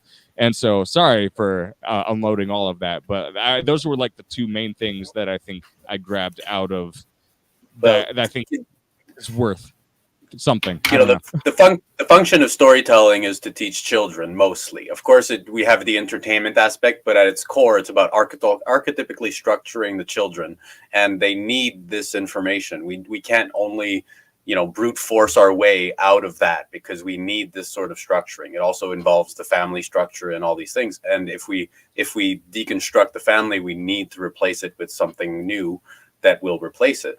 But all these things coexist, like I think that science, of course, science has a huge importance in our civilization, super, like it deserves to have authority over countless things, but we can't put all our eggs in one basket. We have to give room for the more, say, creative aspects of human consciousness and the more spiritual and the more esoteric, because we're trying to figure out the right language to frame reality that will be the closest reflection of what we're experiencing. It's a mapping process. And so there's different maps for different mimetic technologies, for different ideas and different frameworks. And they're all relevant. They're all important. If we try to suppress it, we end off with just people who do it anyways behind the back of the authority. And so we have to give room for these things. And, I have a question for you, actually, Gennady, is do you think that technology should be used to increase IQ and generally elevate the intelligence of the population, or else the alternative would be using technology to suppress idiots or the ones who become problematic, obviously reduce the amount of people who are problematic and increase overall intelligence so that everyone can contribute? Yes. So interesting observations. First of all, I would say we are aligned in a lot of our outlook, though I am definitely more of a rationalist and materialist than I would be somebody who could be characterized as being spiritual. However, I do have this essay that I published in 2013 called Philosophy Lives contra Stephen Hawking. And in it, I refute the assertion that Stephen Hawking made that philosophy was dead because science could ostensibly answer all of the questions that philosophy had been devoted to prior to the scientific age. I don't think that's correct. I think science, as conceived of since the scientific revolution, has been primarily empirical in nature and focused on experimentation, and that has opened a lot of doors for the human civilization in terms of insights into how particular phenomena work and how to harness them. But philosophy also deals with general conceptual questions, essentially the very fundamental facts of reality. The discipline of metaphysics, of course, focuses on, in the broadest sense, what is out there, what exists. The discipline of epistemology focuses on how do we know what we know and what forms of acquisition of knowledge are accurate, what are the legitimate pathways to knowledge. Ethics is a branch of philosophy that deals with what should we do, and strictly experimental science cannot fully answer the questions of ethics, and even politics and aesthetics are branches of philosophy. So I do think philosophy has significant roles beyond just the experimental sciences. And indeed, the scientific method is in itself a framework that requires a certain philosophical outlook. Essentially, it is tied in with the Enlightenment philosophical outlook, and that, of course, has predecessors in Renaissance humanism, and before that in various philosophical frameworks from classical antiquity. So I do sympathize with that. I don't think everything can be reduced to an experiment. Now, in terms of your other observation, and that is with regard to educating children, educating the next generation. I think it's essential to have frameworks that provide gateways to rationality and gateways to a sense of meaning. And I think that is quite often lacking in contemporary society. And this is one reason why I wrote Death is Wrong, because children don't have access to essentially any sort of messaging to counter the dominant paradigm of death acceptance. And of course, death acceptance has itself evolved over millennia, during which one's own biological mortality was indeed an inevitability. So cultures developed elaborate coping mechanisms. I also think the family is generally an important structure, and I'm against attempts to deconstruct it. I think that just creates chaos in individual lives and deprives people of stable background conditions by which they can develop their own faculties and their own projects, their own directions as individuals without having to fend off threats on a day-to-day basis. But with regard to intelligence, and your question was, do I believe that we should use technology to improve everybody's intelligence or just get rid of people who are obstacles? So I'm not a eugenicist in the sense that I don't want to get rid of people who in prior eras might have been considered undesirable genetically. I don't think in those terms. So I think there are clear genetic diseases like, say, Down syndrome or Huntington's disease. I would like to get rid of those. I would like to get rid of genetic propensities toward cancers, for instance. I would like to get rid of genetic propensities that could slow down cognitive functions. So I think people who are free of disease will generally function better in life, and they will think more clearly, and they will achieve more. So to that extent, I am in support of that kind of approach. Right. Now, could gene editing in the future enable everybody to be smarter? I'm sure there are ways in which the brain could work more effectively than it does today. I think we still understand very little about how the brain works. So I would advise being careful in that regard. I think fixing the damage that accumulates within the body is going to be easier than improving upon how the human brain works today. I think our best bet is to get rid of sources of damage, not people, but the obstacles that we each face with regard to our own health or our genetic predispositions. And thereby, having fewer of those obstacles, we will just function better cognitively on a day-to-day basis. And of course, we have augmentations like these mobile phones, and we will have brain-computer interfaces as well. So we will leverage digital technology as well to enhance our cognitive abilities. And this is access, not mandate. Again, right? Exactly. Exactly. People have the right not to use them. Just to clarify, I don't support eugenics, but I support eumemics. So it's using better. It's memes and genes, and it's the equivalent of eugenics except with memes. So spread good memes, and you'll make better people, basically. Okay, I'll take my hypothesis. If I had to pick between the two, yeah, way better, way better. Well, but no, I mean, it is an interesting point because people will say the idea of perfect genes is, eugenics, but it's obviously not, because it's a term that's been used for sterilization of ethnic groups, socioeconomic groups. Well, it's a completely different term than saying something that is used for, the purpose of giving people access to a healthier child. Right. Well, I was thinking more from a pharmacological point of view, anyways, like brain augmentation as opposed to genetic, like trying to isolate a stupid gene or something, like brain augmentation. I got a couple of thoughts. There's 3 thoughts there. So let's start with the chill ones first. Okay. If you have pharmaceutical companies that are making these sorts of adenoviral or transhumanist treatments, and we look at the companies that exist that are capable of something like that, a lot of them have done things like, I think of Johnson & Johnson's talcum powder Texas 2-step or something like that, where if something does go wrong, a big company is able to blast it out 5-10 years, people don't hear about the consequences because of longitudinal study, put it right away for some reason, and not have the money to pay reparations if there's someone who's, you know, that's a corruption issue, right? That's the same issue with governance. It's just, it's a governance problem. They're bad at being pharmacologists, basically. Right. So like, is there a solution there? And then the other thing is that, okay, well, I'll start with that. Let's just start with that first.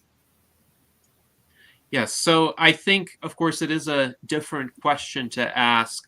Are corporate practices ideal in terms of deploying this technology or bringing this future about? Or do we need better institutions? Do we need reforms to their incentives? And I think an argument can be made that various reforms are justified.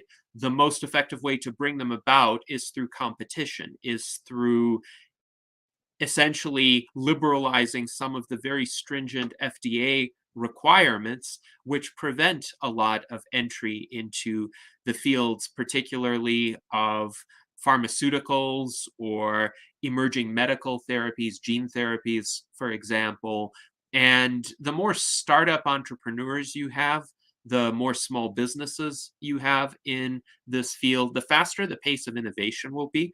And also the more checks there will be on the practices of large corporations. If one is concerned that there could be, say, massive unintended consequences to a particular medication or treatment, and a corporation could be politically influential enough to just sweep those consequences under the rug, well, the more competition they have, the more competition they're allowed to have, the harder that will be to do, because they could just lose all their customers if there are viable competitors. So that's why I think the FDA has been by and large detrimental, not because the FDA officials want to halt progress, but because the pathways toward getting drugs and treatments through the system have become so time consuming and so expensive that on average it takes about 10 to 15 years and billions of dollars in order to succeed. So who has that money? Big pharmaceutical corporations. And if we can reform that system, if we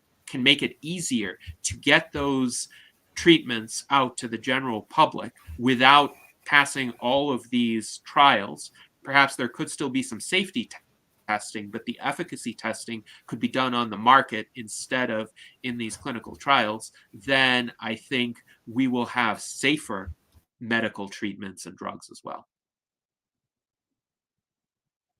I think if it's not monolithic, that would be, you know, you'd have less chance of a major epidemic because you have smaller examples and experiments that are happening. That makes sense. I guess, I mean, look, I have to mention, I guess there's a problem with these conspiring between government and corporations. Like, let's say there's a notion of the noble lie that people have no right to know the truth if it benefits them in the long term, and hiding the truth is more beneficial than them knowing, but at which cost and who gets to decide. And so this opens up doors for false flag attacks, for manipulation of data, for, you know, deception, basically, about what the pharmacology will do or what these corporations are doing. And that's this very same problem that comes from, I guess, the monolithic control through bureaucracy of these systems. They get to control the entire game as well as fund the government at the same time. You know, like, there's a huge part of this that involves the exchange of money that shouldn't happen. And then we're just told, well, you don't have the authority, therefore don't question it. But at some point we have to. It's like they have an obligation as noblesse oblige, but at the same time, like, how do they get to decide what's truly good for us, and how can we trust them if they're willing to lie?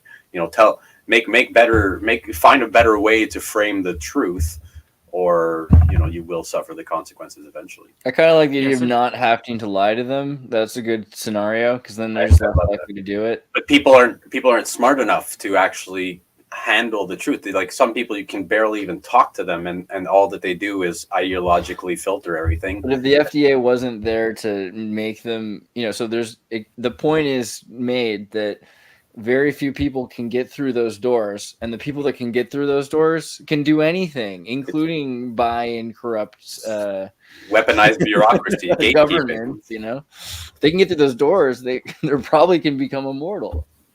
Well, I don't think they can become immortal because we don't see very significant differences of life expectancy.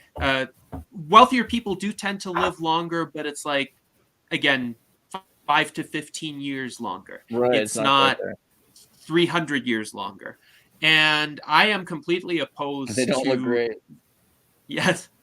I am completely opposed to implementing any sort of regime based on so-called noble lies. I, again, am in favor of the free market of ideas and people openly discussing ideas to seek the truth and to try to find out what is true in any given set of circumstances. I think any attempts at noble lies will backfire. And we've seen this during the past several years where, for instance, the initial exhortation for people not to purchase masks ended up having an ulterior motive of rationing these masks for healthcare workers. But what ended up happening was this bred widespread skepticism about the benefits of masking altogether. And then when the official narrative changed to you have to mask, there was some understandable reluctance or rebellion against that. Now, I have worn masks more often and in more venues than most people would because, again, I really do not want to catch COVID again. But I can understand why a lot of people essentially chose not to because they received so many contradictory messages. And more generally, I think attempts to control the public through propaganda, through noble lies, etc., will inevitably fall short of full control. And as a result, those systems are not stable. I would prefer a system that is based on the consistent, honest communication of truth, where instead of having people we defer to as authorities or as gatekeepers, we have a kind of emergent understanding of truth based on decentralized corroboration. That is what science was intended to be. The scientific enterprise was not intended to have top-down centralized control. Science is a process, and it's a process of systematically testing hypotheses and being willing to refine them. Unfortunately, there are institutional dynamics and institutional incentives that can undermine how that process functions. So I think science is great, but I have issues with the way universities are run. I have issues with the way peer review is conducted. I have issues with academic journals essentially holding content hostage behind paywalls, so you can't access the majority of that content unless you pay exorbitant amounts or you're a researcher affiliated with one of those gatekeeper institutions. And that holds progress back. That's not how Galileo or Newton operated. That's not how Charles Darwin operated. They published a lot more freely. And of course, they sometimes had their own institutions to contend with. But science does not mean the set of contemporary institutions that claim the mantle of science. It is a process and it is a way of looking at the world that ideally can be adopted by people who aren't affiliated with these institutions as well. So again, I think there is a lot of sympathy, in my view, to what you're saying. I do worry about the erosion of trust in the very ideas of science or medicine or technological progress. And I see a lot of reaction the other way that is troubling to me, especially on the political right these days, because on the one hand, I understand justified skepticism of established institutions, but there are certain practices, there are certain conclusions that have been achieved through decades of discovery and experimentation and replicability, which unfortunately some of these people just reject reflexively because they associate them with institutions that have not behaved in the best possible way. And I urge people not to throw out the metaphorical baby with the bathwater, because medical science has been a tremendous boon to human health and well-being. Because that metaphorical like a miracle. baby Jesus, and the bathwater is the baptism water. So that's how that metaphor is going to go. Also, Vincent, you got to imagine, just really quickly, I've been thinking of it the whole time. There's a scenario, there's another reality that exists that's very parallel to this one, where you can go on Fiverr and pay an Indian kid to give you an adenoviral genetic mutation that turns you into Spider-Man. You know what I mean? Or like some other person. That's the goal, I think. It's end game human augmentation risk, I guess. But I want to mention, in conjunction with Gennady, there is an aspect of this that mythologizes science. So it creates mythological structures based on the hierarchy that the scientific community and academia has currently constructed, with the bottom being fanatics. And that is non-scientific, scientism-inclined ideologues who worship science as truth. And so they equate science with truth without actually understanding what is proposed by science. They just go, I trust the authority, and whatever they say is truth. And that leads to that sort of, I guess, I don't want to call it a psyop, but the control of comprehension and understanding of science.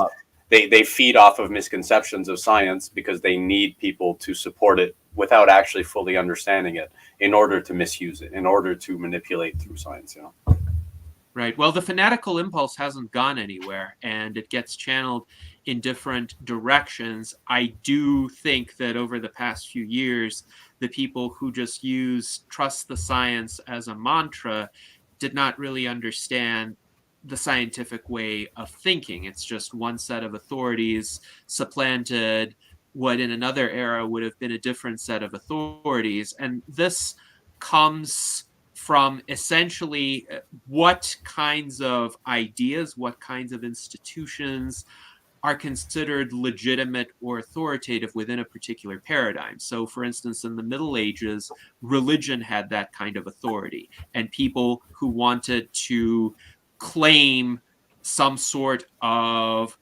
greater insight would resort to claims of revelation or miracle or some sort of scriptural authority, or they would find holy relics, and they would sometimes they would even manufacture holy relics, but they would essentially derive some sense of legitimacy from that in the eyes of people. And that was abused very often. For instance, the sale of indulgences was a very clear abuse of that system, even within the standards of that system. So when Martin Luther, for instance, was essentially publishing statements in opposition to the Catholic Church, he was actually trying, in his view, to return Christianity to a purer form. He was a conservative in that sense, trying to preserve that paradigm. So science has indeed, in many people's minds, attained the kind of authoritative standing that religion held in the Middle Ages. And to a great extent, that's justified because the achievements of science have been immense through technologies that greatly improved human well-being, human health, human life expectancy. But that too can be abused if you have people with ulterior motives who essentially claim the mantle of science and or just try to project that. Mm-hmm. Sorry, it's like former religious people looking for faith, Yes, often it is true that new converts or deconverts tend to be the most fanatical. Just like new converts to a particular religion often espouse a harder line view of that religion than people who have culturally grown up with it. So too, new atheists, people who became atheists when they used to be adherents of a particular religion, or people who espouse this very hard line, I trust the science view, often they seek that as a substitute for some sort of religious belief that they used to have. Right. And I am someone who has been a lifelong atheist, many of whose ancestors have been atheists. So I don't take that kind of hardline view against religion either. So I don't want to deconvert people. I don't want religions to be eradicated. I'm actually a lot more pragmatic about the function that religion plays in day-to-day life. And likewise, with regard to science, I believe that science needs to be respected. And I think science has a lot to offer.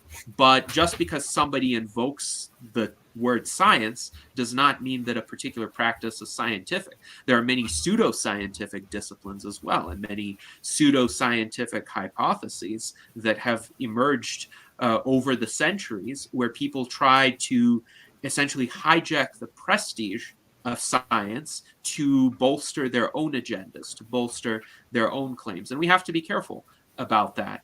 But with every movement, with every paradigm, there is this risk, this vulnerability. As long as we remain cognitively flawed as humans, there will be people among us who will try those kinds of approaches. Sure. Well, Kurt, what are you thinking? I'm just kind of just sitting back and enjoying everything now. I spent my energy and it was like, psh, there it was. And then I'm watching the reverberations and the conversation. But no, it's good. We're coming up on 2 hours, right? Yeah. Yeah, we're at the 2 hour mark. That's pretty good. I liked it. I think Another 2 hours? We should definitely do another 2 hours, probably in like a week or two. Let's set it up again. Anytime Gennady is down, I appreciated this. This was fun. I would like to just say one last thing, though. The boundaries of science dissolve all the time. It's a self-correcting system. So the previous boundaries are previous paradigms that we then dissolve. But this is part of the function.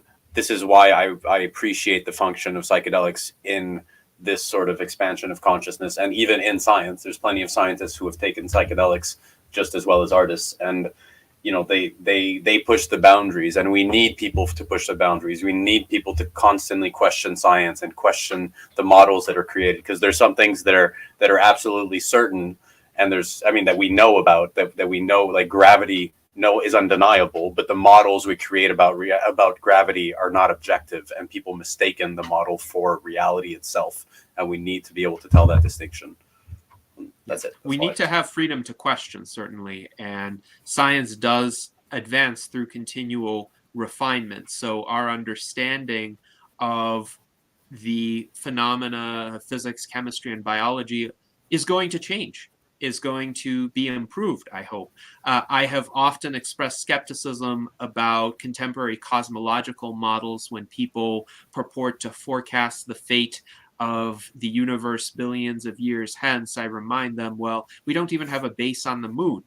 And yes, we now have the James Webb telescope, which is better than the Hubble telescope, and we can see more aspects of existence, but we can still see only a tiny, tiny fraction of what there is to see and what there is to learn about. And as we gather more empirical evidence, certainly our theories will evolve and be refined, and we need to be open to that. But I think the scientific approach is tremendously beneficial because it contains within it the processes to enable that kind of refinement and that kind of expansion and revision. So this is why the Transhumanist Party is a pro-science political party, and we don't want to politicize science. We want to scientize politics, because we hope that human societies can be improved through that kind of iterative approach of discovery as well, and hopefully one that respects individual rights, as we've been discussing. Amen. Sorry, I had to throw it. You're not talking, Andreas. We can't hear you. I was trying to pull up your channel. No, that's not it. I have what was it? Maya. No, my channel is Burning Sage Saga currently. Oh, that's right. I haven't produced anything in a while, but eventually. An artiste. Continue. He does amazing paintings and stories while he does the painting. And it's pretty sweet. Discussing Alice and archetypal functions and stuff. It's pretty sweet. You made me read the book. I read the book because of Vincent. Congratulations. There's a lot of Alice content out there, so it's culturally important. Saga and subscribe to Vincent. Check out American Time Machine. The music I listen to. I ain't Jesus. It's a fact. He isn't. But you know what? I like Kurt, even if you aren't Jesus. I like you for being Kurt. You're not Jesus. That's totally fine. Gennady, where also just want to say, if you go to his Twitter, his x.com, and you click on his link, Rational Argumentator, is that correct?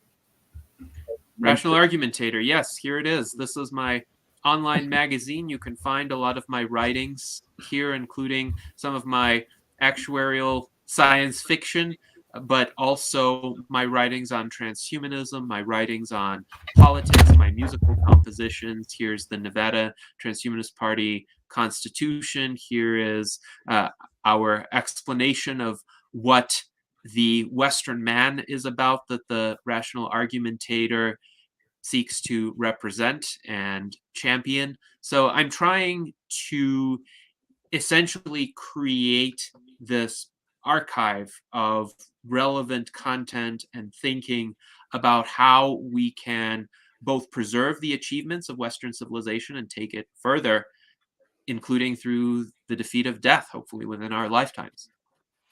One of the cool things is also in the Death is Wrong section, you can get a link to the paperback or the 99-cent Kindle edition. And there's even like, I think you've got like a version of this translated in like every language: Spanish, Russian, Portuguese, French. I don't know. I think kids should read this book. I'm serious. That's my take. One more. If I may, if you're interested in like a perspective, so one book I read was the it was like I'm trying to remember the specific type, but the Buddhist book of living and dying. Yeah, there's like it was a kind of like a redo of like Tibetan Book of the Dead.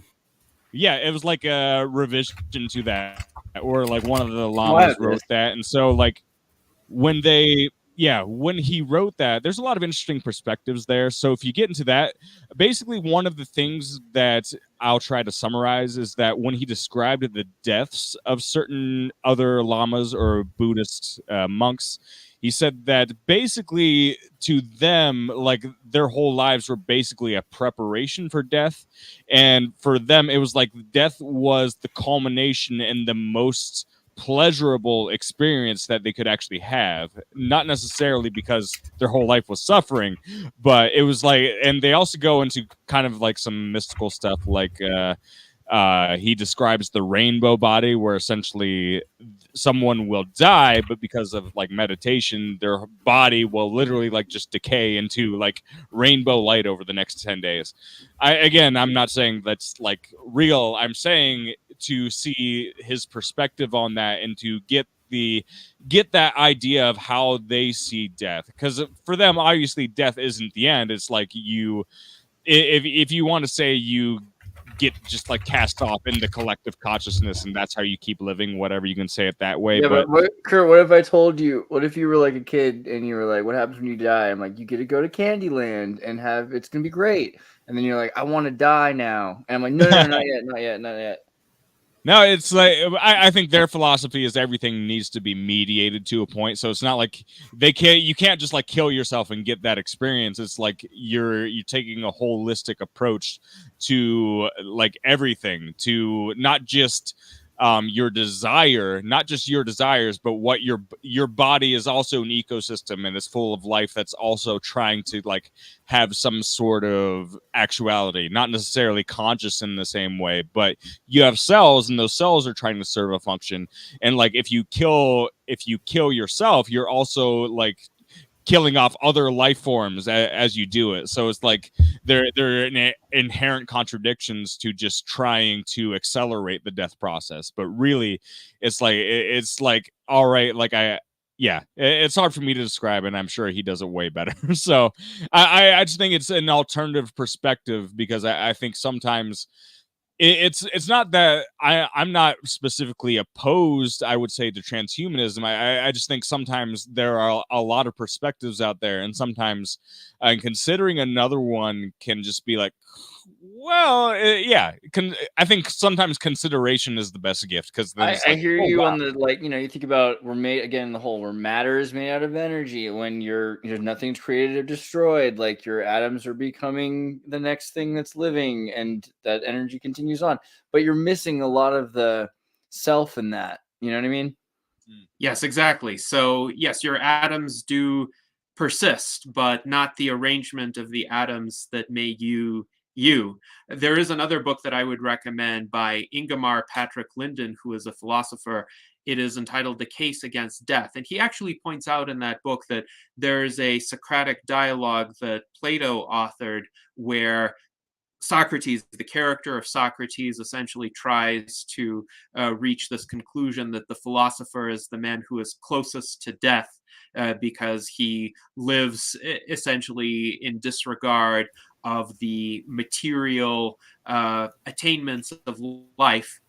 But the case against death tries to make a refutation of that outlook. So that outlook has been common in both Western and Eastern philosophies, I think, as a coping mechanism, as I pointed out, because when those frameworks were created, death really was inevitable. So to console themselves or to find meaning and purpose, these thinkers from both Western and Eastern societies essentially had to find ways to make peace with death. And they became really good at doing that, really effective at doing that. I'm not surprised that the Buddhists actually reached a similar kind of outlook as the character of Socrates in that Platonic dialogue. But when we are on the cusp technologically of overcoming that problem, I think some of those coping mechanisms could hold us back from doing that. And they won't hold us back permanently, but they could make a difference to our generation, whether or not we make it to that longevity escape velocity. So this is why I think The Case Against Death is a great read, and why it's important to challenge those age-old philosophical assumptions. Again, this is why philosophy is so important, because it could shape our conduct and what avenues we pursue in the coming years and decades. Plus, so many people want to die, you know, at any number of ages. It's more the question of, if you think about it, most of the time, if you give someone a healthy body in a prime state, you know, and you're able to cognitively think, and your day is well laid out for you, there's a good environment, safe, and there's a capacity for you to learn, grow, do things, like that's a lot of head start to get someone to want to have that day, to want to live that day. And so the idea that you could, you could stop, get off the bus anytime, but if you could continue day at a time to live just any day like you do right now, as long as you could, as long as you wanted to, I mean, I don't see that as being sinister. I can see the issue of maybe moving towards Gattaca, or like where society demands of you economically to augment yourself in ways you might not otherwise care to do, except that it's for a job or something like that. I think there's always concerns of that, but those are, the primordial issues of our economy, not necessarily of, this generation, but they're of every generation. It's just technology is part of the question when it makes and facilitates people's choices versus corporate and states' ambitions to control people. So it's like, this is a question that has to be had every generation, but this is less and less, again, theoretical. This is more and more in practice. We're seeing it, and we have to actually address it. Yes, indeed. And I think individual choice is always important. I would hope to persuade people to embrace certain advancements in the future, particularly advancements that extend the length and the health and the quality of life, but ultimately that's going to be up to them. And I hope that the arguments in favor of embracing these technologies will be powerful in the sense of soft power. But I think those technologies, once they're meaningfully available, are going to speak for themselves as well. And we need to reach a future where that is a practical choice that people can make. And our institutions do need some reform and some serious work in order to make that technology available as a viable choice for our generation and hopefully the generations that precede it. Epic. Well, guys, let's do it again soon. Thank you for being here. Thank you very much.